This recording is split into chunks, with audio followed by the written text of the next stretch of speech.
Gift Biz Unwrapped, episode 283. Then I realized, oh my gosh, if I want to sell a hammock, I have to teach people how to hang a hammock because otherwise they're going to go crazy. Attention gifters, bakers, crafters, and makers. Pursuing your dream can be fun. Whether you have an established business or are looking to start one now, you are in the right place. This is Gift Biz Unwrapped, helping you turn your skill into a flourishing business. Join us for an episode packed full of invaluable guidance, resources, and the support you need to grow your gift biz. Here is your host, Gift Biz gal, Sue Monheit. Hi there, Sue here, and thanks so much for joining in with me today.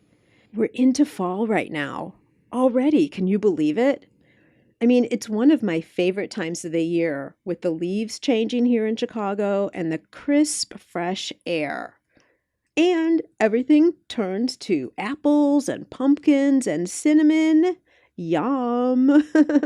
But we still have this virus hanging around. And so I want to do a little check-in with you. Because let's face it, we need to be done with this already. So if you need a pick-me-up by way of camaraderie with other makers, I want to remind you that there's a ready-made community waiting for you in my Facebook group called Gift Biz Breeze. We would all welcome you to join us with open, yet for the time being distanced arms. Just go to Facebook, search for Gift Biz Breeze, and request to join. You can hear more about what Gift Biz Breeze is all about at the end of the show. Meanwhile, lots of goodies in store for you today. We're going to be talking with Ana, who's just been in business for a couple of years, but is definitely making a statement in her industry. She shares her initial steps for getting started, key action that she took in the beginning that gave her a roadmap for how to proceed, and some excellent, fresh social media tips that may be new to you. Make sure to stay to the end to hear all about that. Plus, bonus, I give you a little admission myself about something I didn't realize when I started my first business. All of that coming your way right now.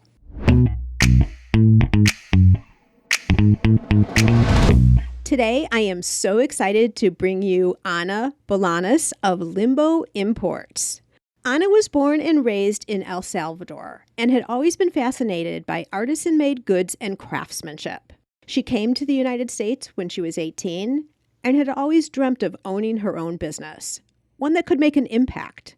So, true to this vision, Ana partnered with a team of artisans to co-design hammock chairs in a way that preserves Mayan ancestry, yet adds a modern twist.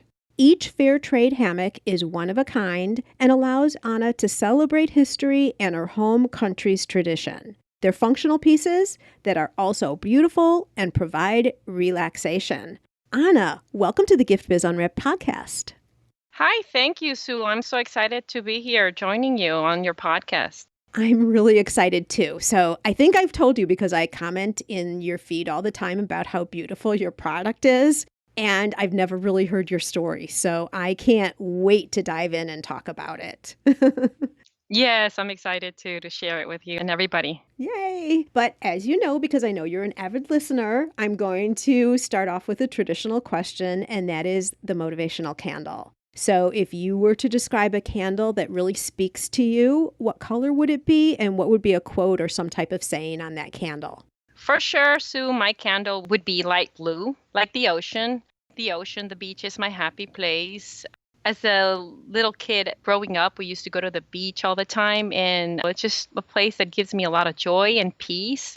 And so the quote on my candle will definitely be something that is very positive. It would be, follow your dreams. They know the way. It's something that I live by. As an entrepreneur, I feel like I always need to be very positive. I need to set goals and be consistent in order to make them a reality. I believe that dreams can come true, and if you work hard, you can accomplish them. So I try to stay true to that and be as positive as I can going forward. So do you feel that that positivity is what helped you continue going, like when there might have been times that were frustrating, which hopefully we'll get into some of those here, but was it just your positive mental attitude and the vision that helped you get through? Yes, because as an entrepreneur, I know that every day I'm going to be dealing with difficulties. Every day I need to make a decision or deal with a problem. That's part of owning a business. But if I know my goal and I think about what my dream is and my vision, that's going to keep me going. I always have that clear in my mind and try to push forward. That's a good point. And I'll be a little bit honest here. I'm almost embarrassed to say this, but I'm going to anyway. When I started my businesses, well, the first one, particularly when I was learning all about business. I mean, I'd been in corporate forever, but not my own business. I thought, you know what? I'm going to make this business so smooth in terms of running, how things work, and the systems and all of that. There won't be any problems. And like, Oh, what a fallacy is that, right? And then a problem would come up and I'd solve it and I'd be like, okay, everything's good. And then another problem would come up. And it took me quite a while to realize what you were just saying, that there are always going to be things that come up. Just recognize it and deal with it. And actually, I was much calmer when I realized that that's just going to be part of the gig. It's the way it goes. exactly, exactly. We just have to understand that that is part of owning a business and doing something new that nobody has ever done before, or giving it a different perspective, because we don't want to copy what's out there, right? We want to be original. And so that means we're also going to fail at some things, and then we just have to pivot and try to go in a different direction. Agreed. And also, I would say some things aren't new to others, but they're new to us. And that's okay too. You can't know everything. So you learn, you meet those challenges, you have a positive attitude, like you're saying, Anna, and then you move forward, then you go on. Yes, I agree. Wonderful. So take it from the top for us. So you come to the States and you're young yet, and share with us then how everything progressed to Limbo Imports. Okay, so really for you to be able to understand why I started my business, you would need to learn about my history and my past. Basically, I was born in El Salvador, and El Salvador is the smallest country in Central America. So it is a very tiny country. It went through civil war, and there's a lot of poverty, there's a lot of crime. But growing up, Sue, honestly, I don't remember any of this. I just remember good things about my country. People are very warm and welcoming. We have beautiful beaches, we have beautiful lakes, and the landscape is amazing, and the food is delicious as well. So I have very, very fond memories of my country. I left when I was 18 because I was coming to university and I was going to pursue a degree. My parents had also done the same. Both of them had been able to get college degrees from universities here in the US. And so I was given that opportunity by my parents. So my idea was to come here for 4 years, get a degree, and then go back home, maybe work in a multinational company or something like that. But then after my 4 years, then I started dating my now husband, and he was also studying here abroad in the US. He was in the technology industry. So for us, it was just a no-brainer. It just really made a lot of sense for us to stay here in the US just because he could learn more. And going back to a third world country would mean that he wouldn't be able to progress or expand his opportunities as much as he would here in the US. So that's basically why I ended up staying here. So what was your degree in then? So I actually have a business degree.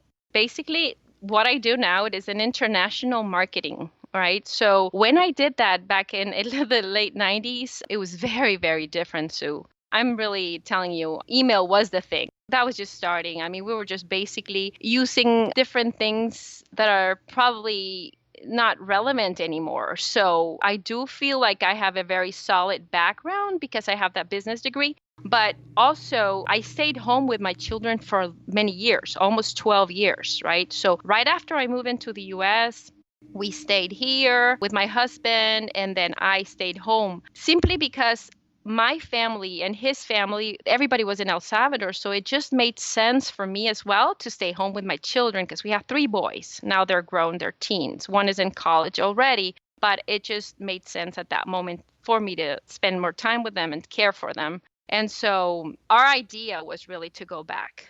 We always wanted to go back. We always loved El Salvador. And so as time progressed and our children started growing, we realized that we were very lucky to be here in the United States, right? That there's a lot of opportunities and our children started making friends. Then we really just made the decision to stay here. My children, they're bilingual. I really, really try hard to make sure that they speak as much Spanish as they can. And then we always have been traveling back. My family comes, they visit, and I always, always, every year go and been traveling back, going to El Salvador and to nearby Central American countries and trying to connect with my roots and enjoying things that I grew up with.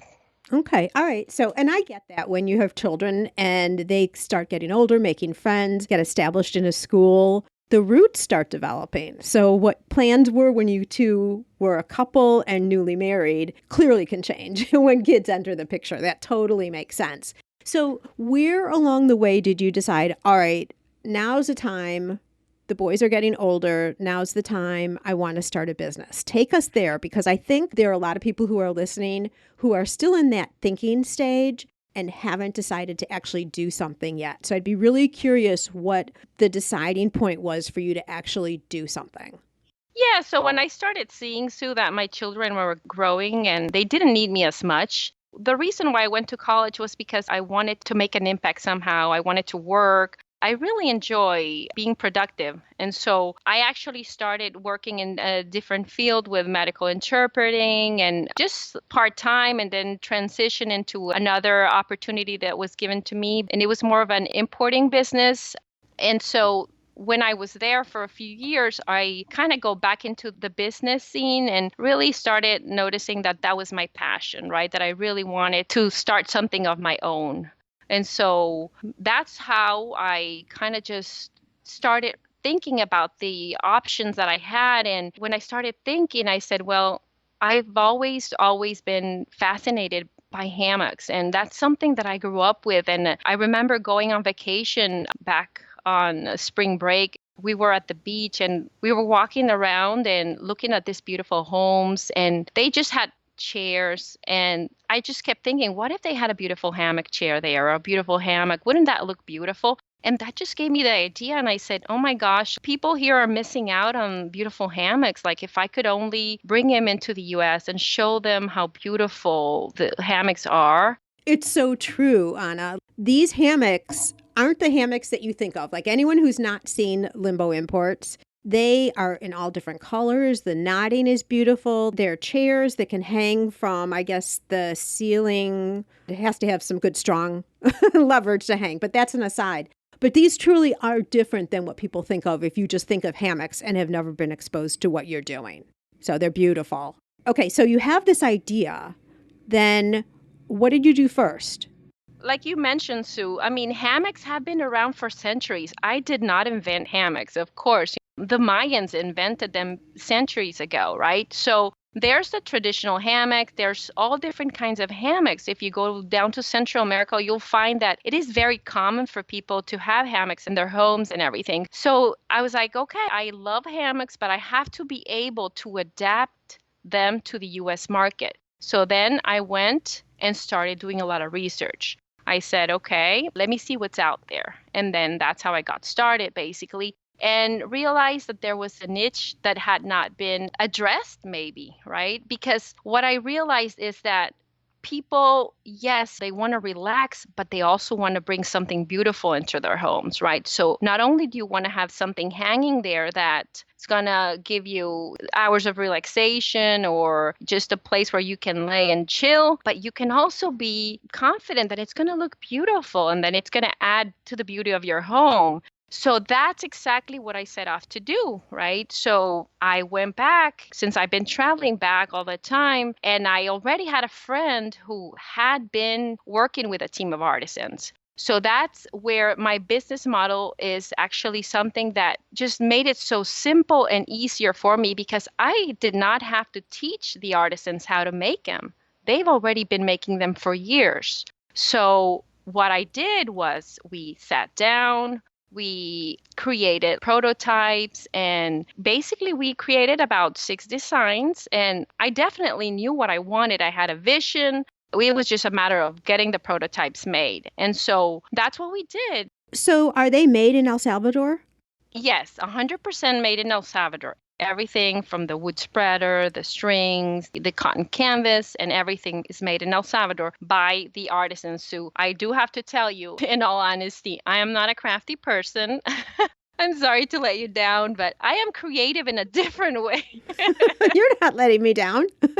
I mean, I can't even read my own handwriting sometimes. It's funny, but I am creative in a different way. And so that's why I love your podcast so much, Sue, honestly, because when I started to listen to the podcast, it just gave me ideas and it made me connect to that creative side. The handmade business is so unique, and I really needed to be in touch with that part of me where I could actually transmit that to the customer, right? Because a handmade product is so one of a kind. It's not just to say that, but it is true, right? It's special because it's made by hand, and there's a story behind each handmade product. Absolutely. And that's really interesting too, because I think there are two different types of people who love handmade products and decide to have it as a business. One is the person who starts off being the artist. They're making the product and they're then needing to share it with the world. So they need more of that business knowledge.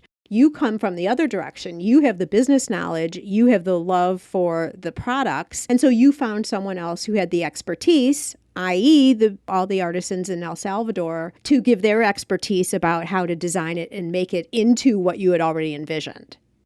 Exactly. That is so cool. Okay, so I'm really excited about this because I didn't even know that part. Okay, so what did you do in terms of forming a concrete plan? You had your prototype, you figured out what the product was going to look like, maybe the colors and all that at that point too, perhaps?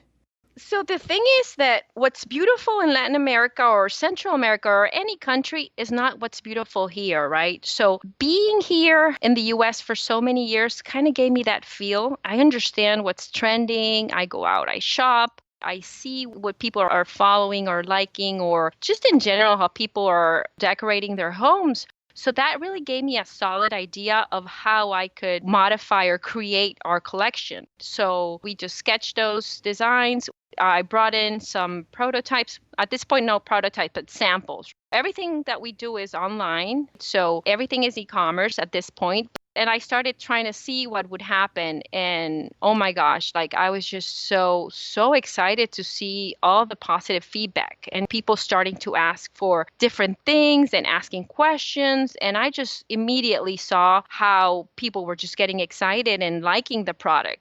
When did Limbo Imports start officially? So I haven't been in the market for a long time, actually, Sue. My business started November of 2018. So it hasn't even been 2 years yet.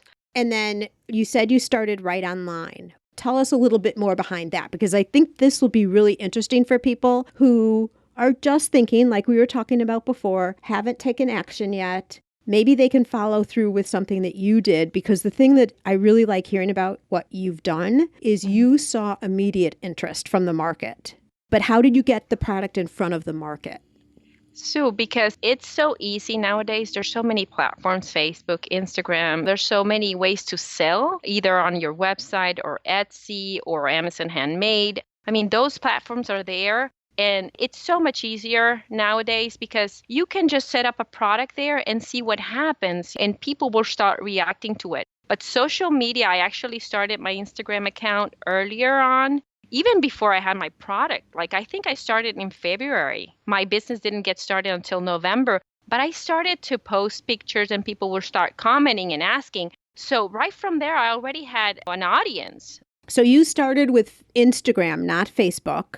Then you built up the audience. So you started having people following you and interested in the product or interested in you before you really even started selling.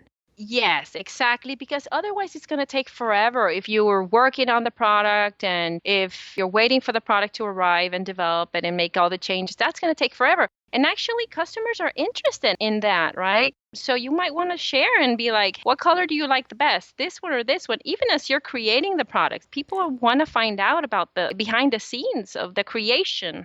Are all your images still up on your Instagram account, those really early ones? Yes, Sue. You can go back and see them. They're actually, some of them are not even mine. I found them on the internet because I really didn't have my styles or my designs yet. So I just started posting a little and started to see what people were saying or what they were liking. And then that definitely gave me a clear idea of where I needed to head, what market I was going to be serving. Honestly, when I jumped into this, I wasn't exactly sure who my market would be. But as I progressed, I started seeing who wanted my products. So my products, I was able to niche down specifically to my ideal customer. And who is that? So my ideal customer is someone who, first of all, loves to decorate their home because our hammocks are beautiful, but at the same time, they also care about self-care. They want to rest. They want to take time to read a good book or chat on the phone, but lay down. And it's a mix basically of anybody who is into decor, but also into taking time for themselves.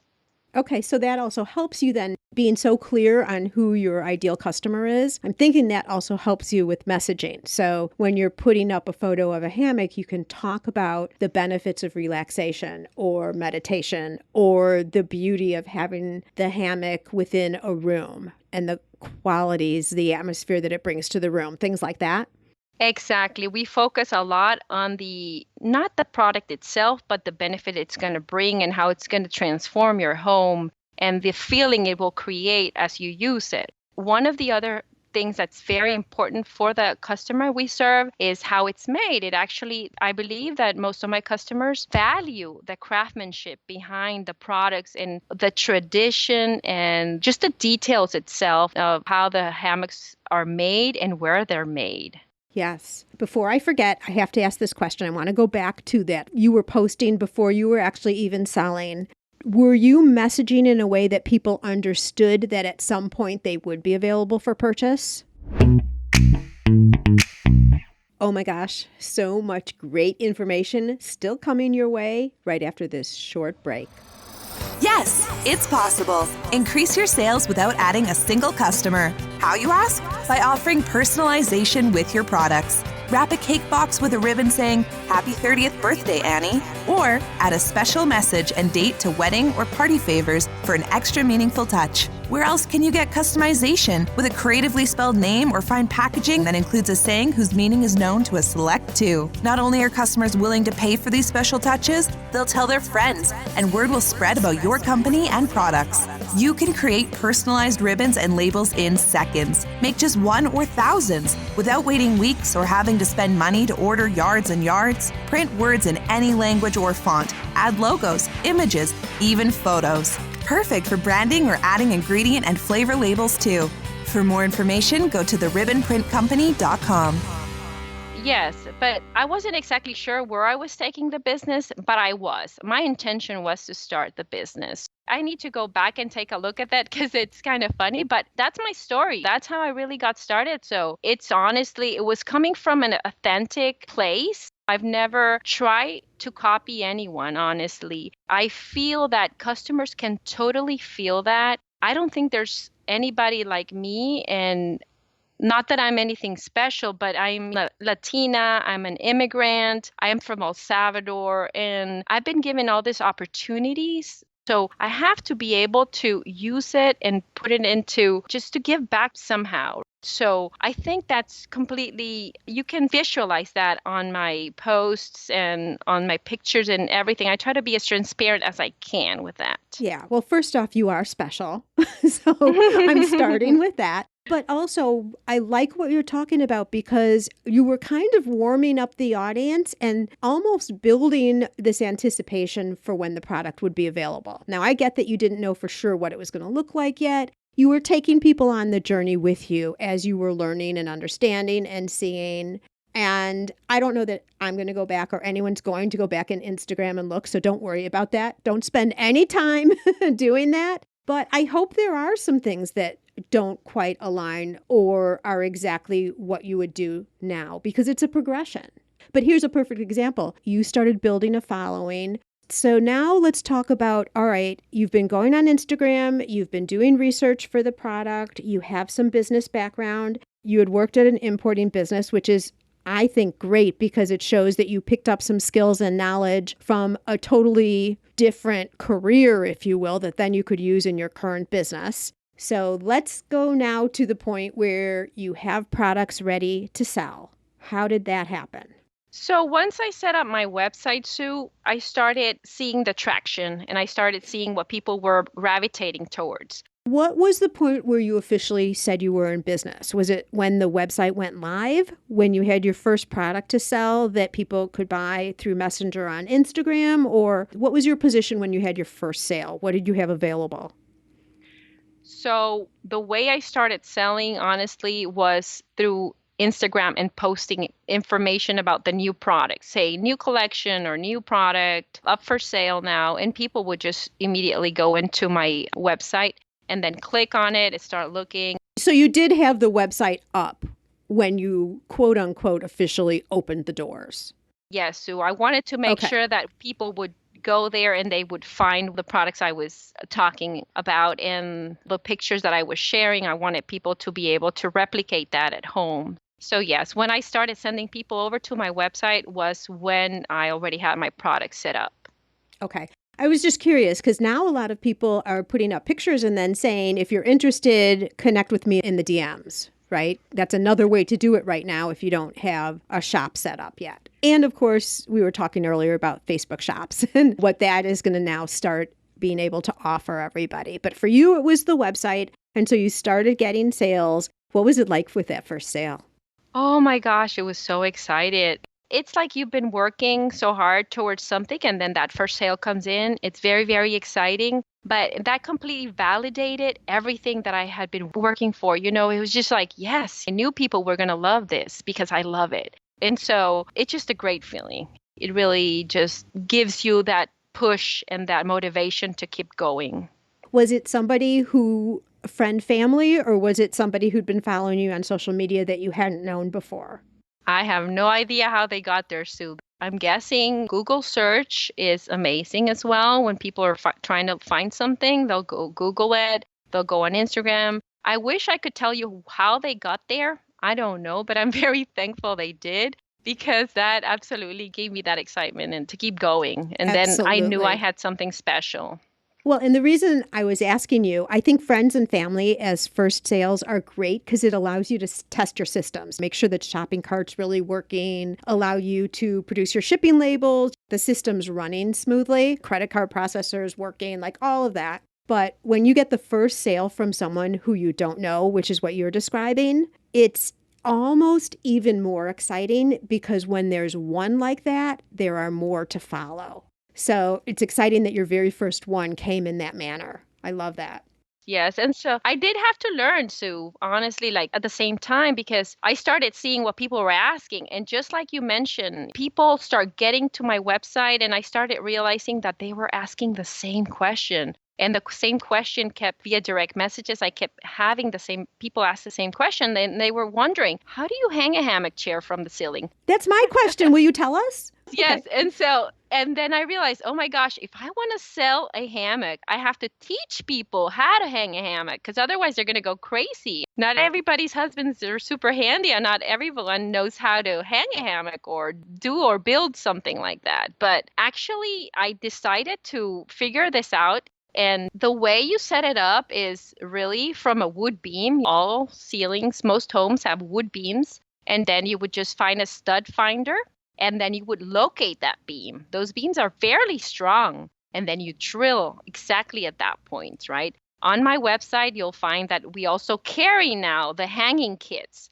We want it to be like a one-stop shop, really. When people like a hammock, they just also can pick up a hanging kit just to make it easy for them. But some people, they still want to go to the hardware store and put it together themselves. So we did create a blog post where we show customers how to do it. Whoa, that skyrocketed immediately. Sales completely started increasing at that moment because I was also giving them the know-how on how to set it up. Okay, so you saw a real change when that question was answered. Yes, because I just started getting it so often. And then I realized I'm not going to be selling unless I teach people how to use the product. And I'm pretty sure there's a bunch of other things people are curious about, but just they don't know how to use it. And once you show them how, it just makes a big difference for them. And then they're like, oh, yes, I can totally do this. And I'm a woman, I can set it up easily, so anybody can. Is there a weight limit on the hammocks? Our hammocks are very, very strong, Sue. We have a regular adult size that can hold up to 300 pounds. And then we also, based on the needs of our customers, basically, because I started also seeing interest for like smaller hammocks, we created a junior version of our regular sized hammock because a lot of the parents that were going into our website wanted the hammocks for their daughters or their children's rooms. And so then we created a smaller version. That one will hold 250 pounds. So it's slightly smaller, but it's just as beautiful. Got it. And how do you clean it? So the hammocks we make, Sue, also it's very important for me to share this with you and the listeners. They're 100% cotton.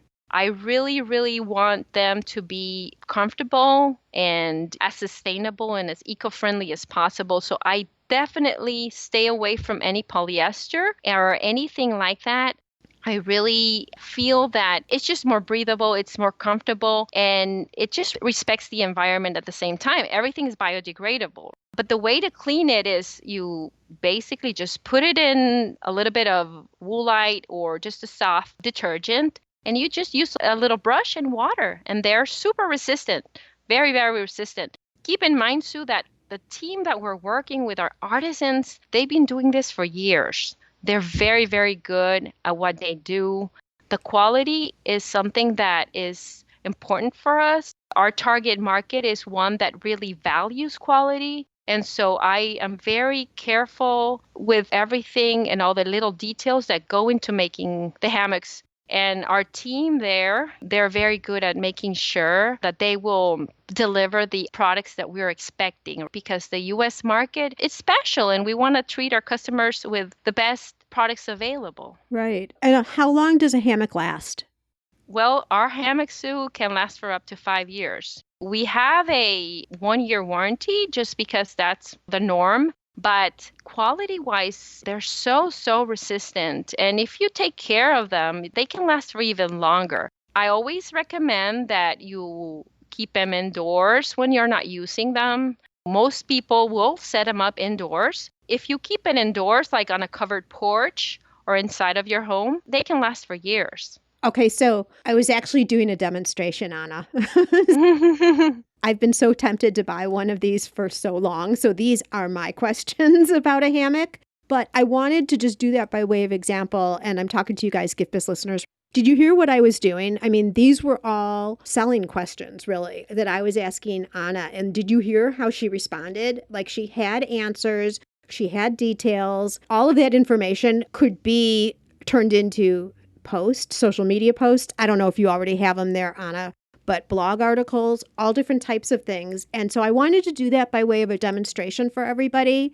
Have somebody ask you questions about your products. What are the things that people wouldn't know? You might say, well, duh, like my product is obvious. I knit scarves. But what are some other fashionable ways to wear the scarf? How would you clean it? All different types of things you could do. So ask other people what the questions would be of your product. And you might just land on something. I love the fact, Ana, that you're talking about people didn't know how to hang it, because that's my number one question. It's like, oh, this is going to fall out of the ceiling and it's not going to work for me. And that probably, until you put that up, probably inhibited people from buying, right? And then for you to see immediate action and response, meaning sales, after you had answered that question online for people is a great lesson for all of us. Yes, so absolutely. People were more encouraged. They could actually see themselves hanging it. And eventually I want to create more videos, create better images and all that. But that's work in progress. Like I said, I haven't really been in business for not even 2 years yet. So I'm so excited to all the different possibilities and the potential that we have with these products. Give yourself time. It's okay. What up to this point has happened that's been frustrating for you, or something that was challenging that you could share with our listeners? Sure. Sue, when you're importing a product, there's a lot of things that can go wrong. But for the most part, it's a seamless process if you have all the right steps in place. So importing might take time simply because there's a lot of documents that you will need to have up front. And so not only are you going to be dealing with exporting from one country, but also importing here. So there's sometimes delays with importing, and definitely have to refer to this pandemic because it definitely impacted us greatly because the airports in El Salvador were shut down. Actually, they're still shut down to this day. It's been a very long time. And so those delays are something that impacts because we wanted to have our inventory here for the summertime, which is our high season, and that didn't happen. So I was able to overcome this by letting people pre-order. So I had to go for plan B, and it worked. I was very surprised because people were buying my products and they knew that they were not going to be delivered the day that they order them. So your pre-order list were then people kind of first in line to get the product once you had it in stock. Yes, Sue. People would actually order that. They would order the product and we would just send them a message saying there's a delay, but your product will ship shortly. So our sales did not go down, Sue. I'm very happy to say that. And one or two, maybe a little bit more, but some canceled simply because they needed it for a graduation present or for a birthday. And based on the dates, they just had to cancel. But 95% of our summer sales were pre-orders, Sue. And people were they knew that they wanted our hammocks. They were willing to wait. And I felt so thankful for that, honestly, because I wasn't going to cancel those orders. The artisans were already making them. Their income depended on this. And so for me, that's important to make sure that those artisans are also paid and that they can provide for their families and that all that is important. Okay. I asked that question really because the majority of people here aren't importing from overseas, but they're getting parts that for what they make from overseas. So it's not necessarily the completed product, but it's one little clasp or whatever the different components are. So this could be an idea for you. I think one of the big challenges is when we reach a barrier, it's so easy to just say, okay, this isn't going to work. I can't do it. I'm going to shut down. I'm going to close. COVID's done me in. But to find other creative ways of managing a situation at hand, which is what you did, which is what all of us can do. Doesn't mean that when you come to a closed door that you don't find another way to open it up, maybe in a different way. And it might be a way that's even better later. So this idea of taking orders and then fulfilling them, first come, first serve, or ensuring that the orders are actually going to happen when you do get components or in your point on the product back in is one way of handling that. So I just wanted to bring that up. So actually, Sue, and then also have good communication with the customer in the meantime, right? Because you got to be updating them on the status of their order. Because then if you don't communicate from the time they place their order to the time you ship, that's when they become anxious, right? But if you're telling them, hey, our shipment is coming in next week, it's almost here, thank you for your patience, they'll be fine. Because if they really want that product, they'll wait for it. Right. Agree with you there. So who encompasses right now the people that are part of your group, like your organization chart, if you will, besides stateside? So I know you have your artisans over in El Salvador, but who's part of your team here on the U.S. side? So on the U.S. side, Sue, we only have a small warehouse where we fulfill our orders. Like we don't have a shop, right? So it's me and I have two people right now working with product fulfillment, shipping out orders. I'm also stepping in a lot, shipping orders, and then customer service on our end here. Okay. I love that because it shows that you don't have to have a huge team behind you to start and grow and run a business. Who's doing your social media? I'm doing my social media right now, Sue. I'm also learning how to do this as well, because like I said, I do have that marketing background, but everything changed. So I am learning as I go. I'm so thankful that there's so much out there, different courses and different things that you can enroll in. It's very accessible. And honestly, anybody who has never done it, I mean, I'm on the same boat. I mean, it's just really a matter of trying and testing and seeing what works and what doesn't. That's a good point. testing it out, seeing what works. And just because it worked for somebody else doesn't mean it's going to work for you because you have a different audience. So you've got to test and see what's going to work. So are you taking all your own pictures too? I have a friend who's a photographer and she's helping. She does that for me. Eventually, I can totally see me. I have my vision and eventually I'll try to work a little more on photography now that I'm more clear on who my audience is. So I'm excited to do that going forward. Well, your pictures are beautiful. Oh, thank you. Thank you. Was thinking you had to have somebody doing it, not because you couldn't do it, but they are so beautiful with the hammocks placed in the rooms and the different colors and all of that. It's beautiful. Sue, I have a lot of influencers per se contacting me and I've worked with some of them before. For free product, they'll be willing to take pictures and talk about your product. So I definitely recommend that option as well. Some of the photography that I use is generated by giving out a few samples or product to them. In return, they'll send me beautiful pictures that I would never be able to recreate on my own because they give them their own spin. The cost is just the product itself for me, right? So got to make sure you make a contract though, and that both parties understand what's expected for the free product. And then the other opportunity that I've seen that it's something that I really enjoy is having customers tag us once they receive the product and set it up. They'll tag us on social media or send emails and send pictures to us. I love that because not only do I use it as content, but I can also use it as social proof for other people to see how others are incorporating the hammocks into their homes. Absolutely. So I have a couple of questions for you. On the influencer side, you say that they came to you and approached you. Did you ever approach any influencers yourself? As I started, yes, Sue, I did work with two. And one of them was wonderful. She was amazing and she gave me a lot of content. To this day, she still sends me pictures. She'll redecorate her home for every season and she'll send me pictures. The other one that I looked for, she just gave me a couple of pictures and I never heard back from her again. But it's a matter of learning. You have to feel connected to the person that you're going to work with and make sure that you both understand. At that time, I didn't even know there was a possibility of creating a contract, but you should write it down so there's no misunderstanding on what's expected and the timeline that should be followed. Right. So it's the details like I'm going to send you the hammock. You're going to send me 2-3 photos, whatever the situation is, right? It's that type of a contract. Exactly. So it's a win-win, honestly. Okay. And then one question also on the customer tagging. Do you have some type of motivation for them to do that for you, or is it just coming naturally? I actually have a couple of things that I do. So I put it on my stories often. I'm like, hey, share your pictures. We want to see what you're doing, how you're relaxing, share.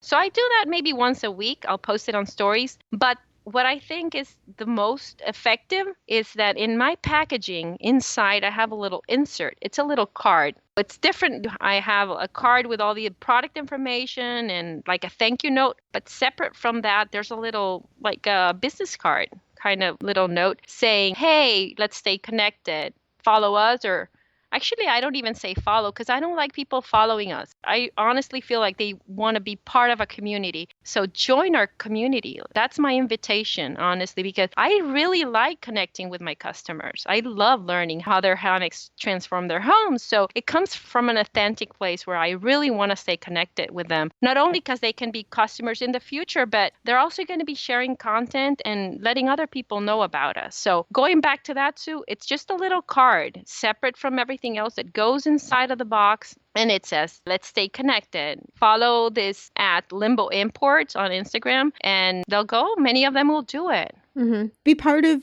the hammock owner community or wannabe hammock owner for the people who are just following you organically and don't get that little card yet. So you don't incentivize like tag us on social media and you'll be entered into a monthly drawing sweepstakes or something like that. You don't do any of that. It's all organic. I don't give out free products, Sue, like that. I honestly just tell them, hey, join our community. What happens is that when people receive their products, many of us love getting mail. I know we order a lot of stuff online. And so once the customer gets it, they're so excited. And if you have that little card, it just reminds them, hey, share, post at that moment. Sometimes they just need that little reminder, and then they'll actually start doing it. And keep in mind as well that my target market is one that is very comfortable doing it. Right? So it also depends on who your customer is. I am fortunate that type of customer we serve is already on social media.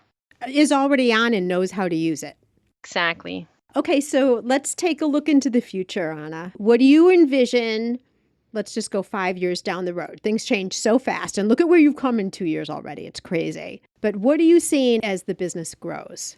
So, Sue, when I started this business, I didn't just want to create a business that makes money or anything like that. I really wanted to impact the lives of artisans in El Salvador. I am very fond of everything, my culture and my history, and I'm proud of where I come from. And if I am able to grow this business, that means I'm going to be able to offer more employment opportunities for the artisans. And so that's what I want to achieve. And hopefully in 5 years, be able to sell more so that I can provide more employment and empowering opportunities for them.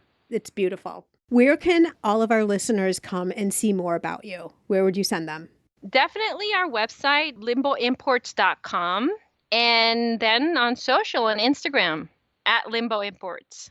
Ana, thank you so much. Your story is amazing. I love your vision for the future of continuing to help people back in El Salvador, and your product is absolutely stunning. I'm so excited to watch you continue to grow, and I so appreciate your sharing the story here on the podcast. Thank you, Sue. I am so grateful to have been able to join you. I've been listening to your podcast for a while and super excited. Well, we're all going to go over and look at your hammocks and learn how to hang them.